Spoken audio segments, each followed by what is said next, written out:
So yun mga kamarik, sa inumpisa na po ayusin ang ating cellphone, ano. So dito lang to sa katabi ng Quiapo Church. So yan na. Ayan, may display na. Ang galing, napakahusay.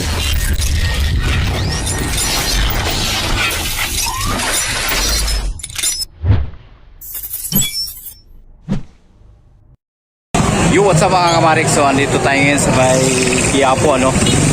So kakaparada lang ng ating motor, yan tayo parada. Yung sa background natin, yun naman yung Quiapo.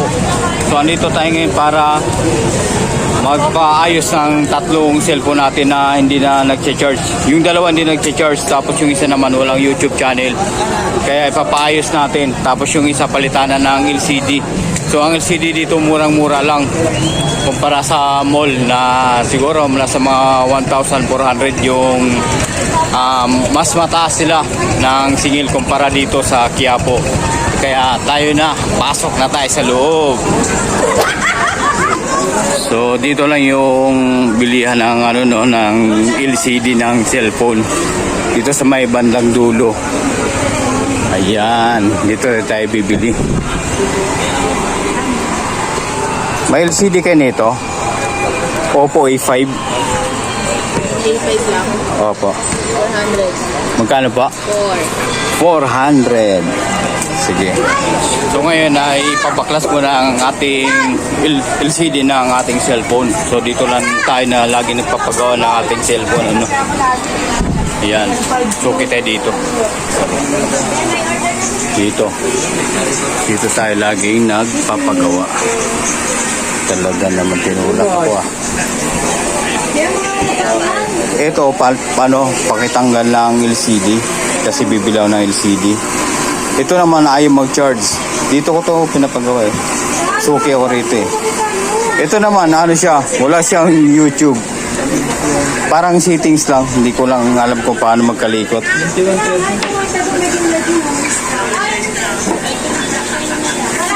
Kaya niyo kaya ito? Wala siyang YouTube. Ha? Oo. So wala nang pag-asa to. Bali, ano to, gagawin na lang talaga itong patawag. Ayaw mag-charge. Ayaw mag-charge yan. Pero dito ko yan pinapagawa. Bali, pangatong balik na yan, eh.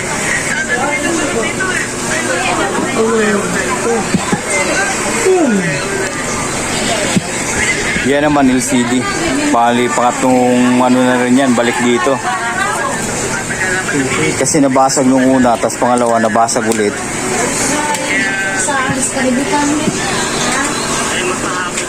Kaya pa bilang ko ng bilan ko ng LCD.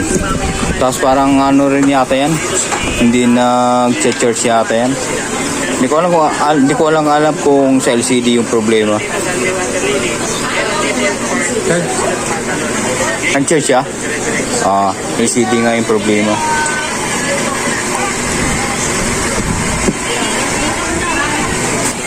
So yun, pinapakita natin yung tatlong cellphone natin, ano.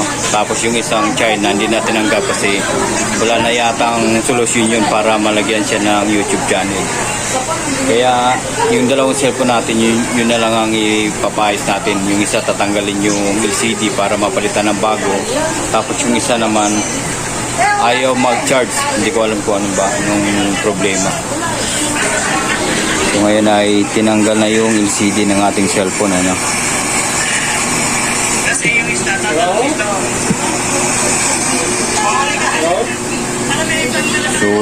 So kita dito, bali pangilang balik na po na ba dito? Siguro mga panglima na siguro.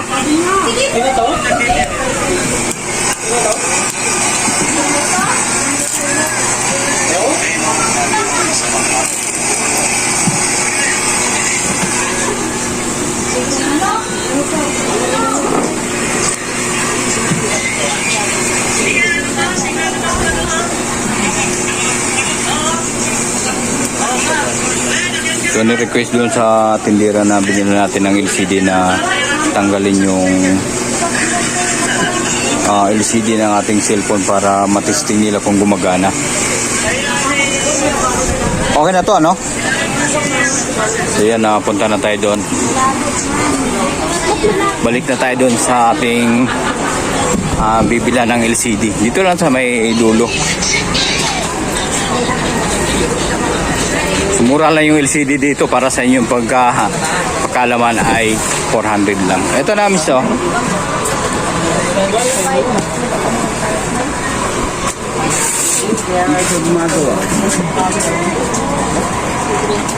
Miss ito. Na. Teka lang. So dito lang tayo sa may ground floor ano. Ito yung cellphone natin.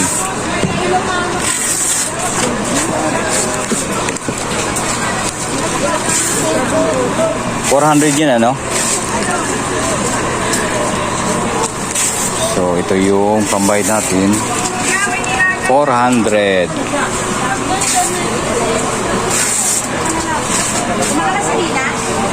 Nabuna ba yung Lobat yata yun. Hindi ko lang alam kung lobat siya. Ay no, lobat nga.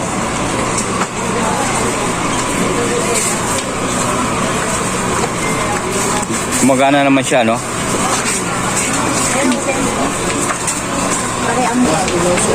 Kasi nakuha na natin yung LCD, ano? Papakabit na natin. So, tinisting sana doon. Kaya lang, medyo matagal kasi lobat yung cellphone natin. May problema yata yung charging pin nito. Kaya ipapayos natin. Okay. Ito na po, boss.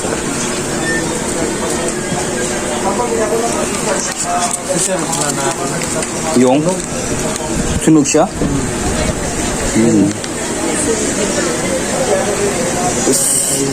So wala kayong stock nito? Try mo din doon. Try rin natin doon. Okay.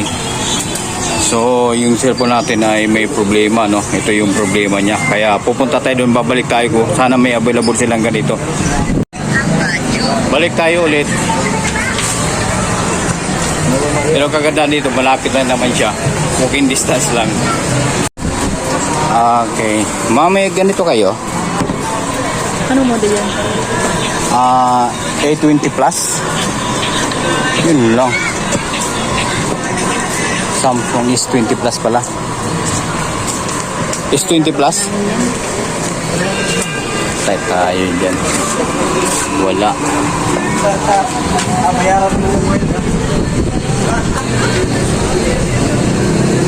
Sana magawa ng paraan to. Kasi wala silang stock ng ganito. Kulay. Mali yung napasukan ko. Isa pa. So, dito tayo. Ano, marami nang nagpapagawa dito. Tayo dyan. Boss, Polaros lang available. Paano kaya to? Oh, doon sa dulo. Doon sa may kanto, dulo. Okay. Sige. So ngayon ay pupunta tayo sa dulo, ano? Dulo tapos kanan dulo. So dito maraming mabibili dito ng mga casing ng mga cellphone, ano? Yun, no? Mas mura dito kumpara sa mall. Kaya dito tayo laging pupunta kasi nakakatipid tayo dito. So ayan. So iba nga yung bilihan natin. Magseryoso.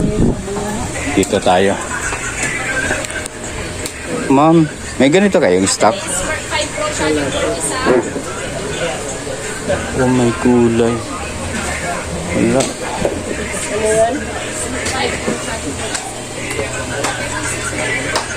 Ano wala to? So, tanong natin dito kung meron. Dari ito.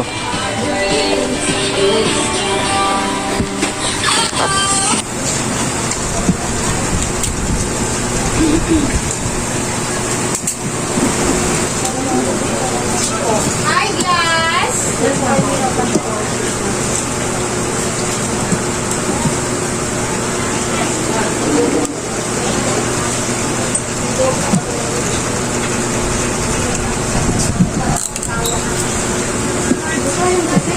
Kung gumagana naman siya, Dikit na. oh, dikit na. Kung gumagana.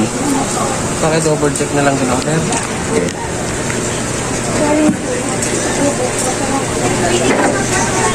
So yan, gumagana siya. Okay.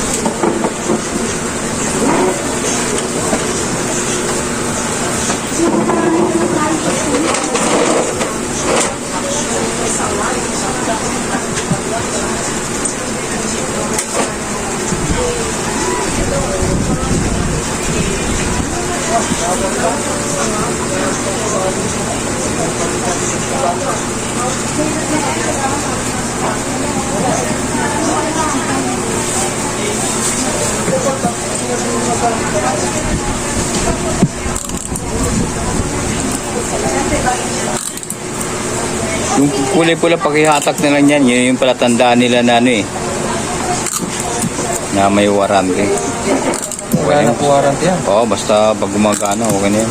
Dinikit, wala na. Yan.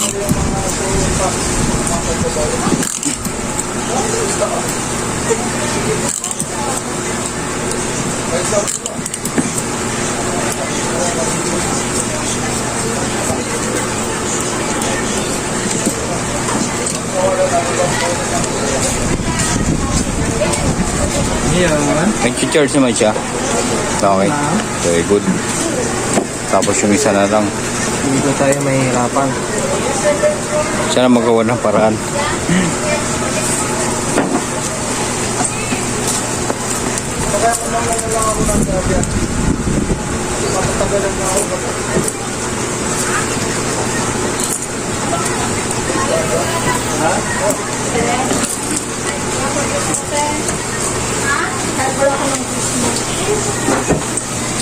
Ay, siyempre kayo ng iPhone.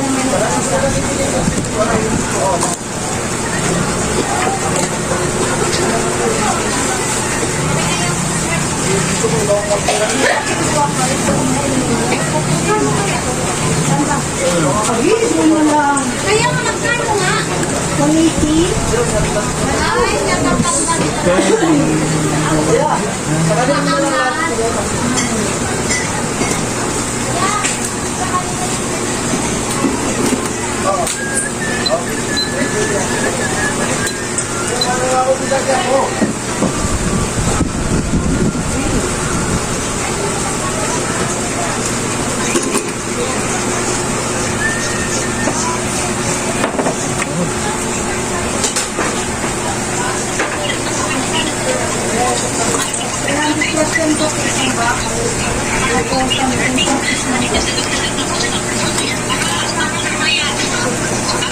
Yung baka mamaya na naman. Ha? Maaga ako pumapa. Pag sambayan ko ng Sobo, alas 4, dumidiretso na ako dito eh.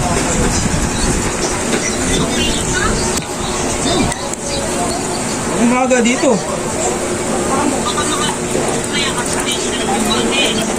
Mga baka mapanis yung pigar-pigar ha. Oh. Tapos, lagyan mo sa may parang fuel ba yan? Tapos, ha? Pabili ng pino, ha? Pabili ng pino. Hi guys! So ngayon ay umorder tayo ng charging pin ng ating cellphone kasi hindi na siya nag-charge ano. So sana gumana na at mag-charge yung cellphone natin. So yan mga kamarik, sa minomonitor natin yung paggawa ng cellphone ano. So nagpagawa tayo ng dalawang cellphone dito.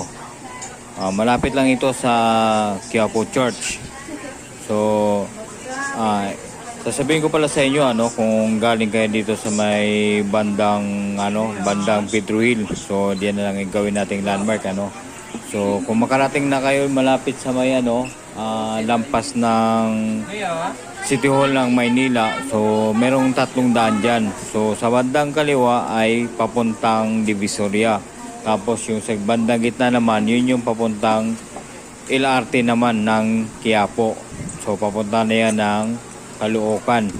Tapos, yung pangatlo naman, mismong harapan siya ng Quiapo Church. Doon dadaan. So, ang pinili natin o ang pipiliin nyo kapag pupunta kayo dito sa Quiapo tapos may service kayo, dito sa ano kayo dumaan sa may bandang gitna, sa may LRT. Okay na kayo yan? Tapos pwede nang pumasok doon, pwede nang pumarada malapit sa may Quiapo Church. At mas malapit yon kumpara sa doon kayo dumaan sa may harap ng Quiapo, no? So doon kayo dumaan sa may bandang gitna papuntang LRT. Tapos dati kasi marami mga nagtitinda dyan eh. Ngayon ay pwede nang dumaan yung motor, ano? Hindi pa masyadong malinis, pero pwede nang dumaan yung motor.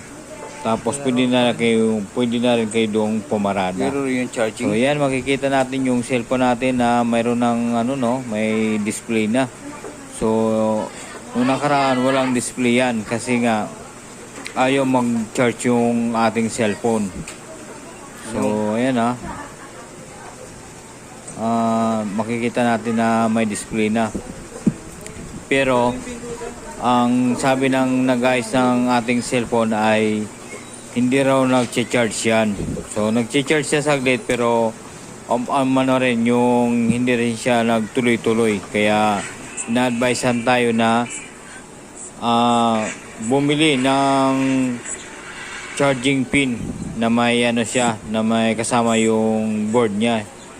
So hindi rin tayo nakabili kasi nga walang stock sila. Kaya sabi ko baka pwede na yung charging pin na lang yung bibilhin. Kaya inutusan na yung kasama niya na bumili ng charging pin. So dito lang to sa may tapat ng optical yung madalas nating pinapayusan. Ayan, sa Jumeirah Optical. Tapos ito yan, mga nagbibenta ng mga casing ng mga cellphone. Tapos ito naman sa tapat, dito tayo madalas nagpapayos ng ating cellphone kapag nasisira o basag yung mga LCD, walang display, dito tayo pupunta. So madali lang siya puntahan kasi nasa na siya eh. Kung kaharap mo yung church sa may bandang kaliwa, tapos makikita mo yung building, tapos dito lang sila nakapwesto sa may right side, no? Pagdating yun sa right side, sa dulo, kumaliwa kayo, tapos sa may bandang gitna, yun, matatagpuan nyo na yung pwesto nila. So, tapat lang siya ng Jumeirah Optical. So, kung napapansin nyo ay binubuksan yung ating cellphone, kasi tatanggalin yung battery niyan. Testing nila kung bakit hindi mag-charge. Pero yung battery na yan ay bagong bili.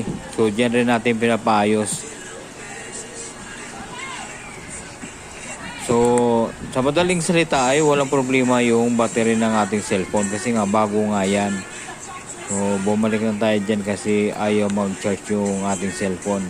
At doon nila nakita na mayroon palang may bungi na pala yung ating charging pin.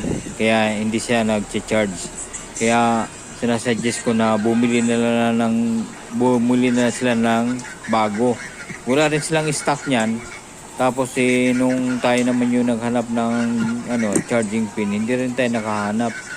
Kaya inutosan niya yung kasama niya kasi marami namang kilala yung kasama niya. Channel lang yung bumili ng charging pin. Tapos napagana naman, napagana na ayos naman yung ating cellphone kaya mahusay. Kaya dito rin tayo madalas na nagpapaayos kasi nakakatipid tayo. Mas mahal kasi pag sa mall kasi syempre magbabayad na sila ng pwesto, aircon pa yung area. Dito naka-electric pan lang sila eh. Saka maraming gumagawa dito ng cellphone kaya mura lang. Dito na tayo kasi nga walang pila, masikaso tayo kagad. So ito yung ano, yung likod ng ating cellphone, ano. Ayan. So lalagyan na ng pandikit kasi okay na yung cellphone natin, nag-charge na siya. Kaya lagyan na lang siya ng pangdikit. Ayan. Para may balik na yung ano, yung likod ng ating cellphone, ano. So, yun nga, kung gusto nyo na magpa-ayos rin ng cellphone tapos may service kayo, doon kayo dumaan sa may bandang gitna, sa may flyover, doon kayo dumadaan, tapos diretso na yan ng LRT, tapos right side lang kayo, doon kayo papasok doon sa may tumbukin nyo lang yung papuntang Quiapo Church. So yan, nilagyan na siya ng ano, no, ng pandikit yung ating cellphone. Ayan, para yung nilagay nila na pandikit ay dikit na dikit talaga. So nilagyan ng scotch tape yan.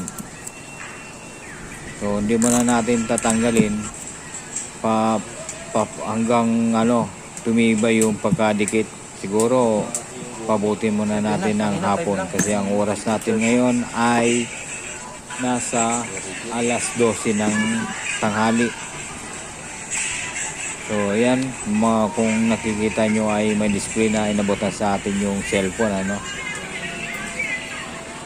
Inabot na. Kano lahat? Try ulit. Baka Ayun, nag-charge na. Magaling. hindi na ba 950 dyan? Ha? Yung may isa cellphone pa ako niyang ka-charge dyan. Ayun, okay na. Bago na yung LCD nito. At saka nag-charge na rin yung isang cellphone natin. Magkano lahat? 950 lang. 950? Pesa. May bawas pa.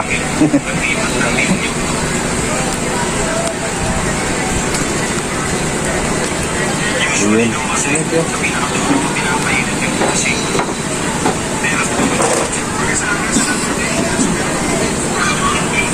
So kanina yung dalawang cellphone natin, ano. Tanggalin ko na yung charger. Yes. Kaya patay na si Kwenta, oh. So 1,000. Hi, guys. So yung pinapayos natin na dalawang cellphone, okay na, ano, naayos na lahat. So dito lang to sa Quiapo, ano, malapit siya sa may Quiapo Church. Okay. So ipapakita ko lang sa inyo yung itsura ng pinapagawa natin ng cellphone, ano, bago tayo pupunta doon sa pinaradahan natin ng motor. So ito yung entrance ng ano, no, yung pinapagawa natin ng cellphone, ano. Yan. Tapos ito naman yung Quiapo Church. Yan, o. Oh. Ah. Yan, shout out raw. Sabi na nagtitinda ng tempered. Okay. So ngayon ay paakyat na tayo. Yan, paakyat tayo dito sa second floor. Pero hindi tayo nagpagawa ng cellphone dyan, ano. Doon tayo nagpagawa doon sa may gilid. So kung nakaharap mo tong ano, building na to sa may bandang right side sa baba, malapit sa may ano, sa may Jumeirah, tapat ng Jumeirah na optical. So ito yung mga ano, no, yung itsura ng second floor. Tapos meron ding mga gumagawa ng cellphone dito, tapos nagbebenta ng mga casing ng cellphone, ano. Ano? Dami. So kadalasan dyan mga iPhone na casing.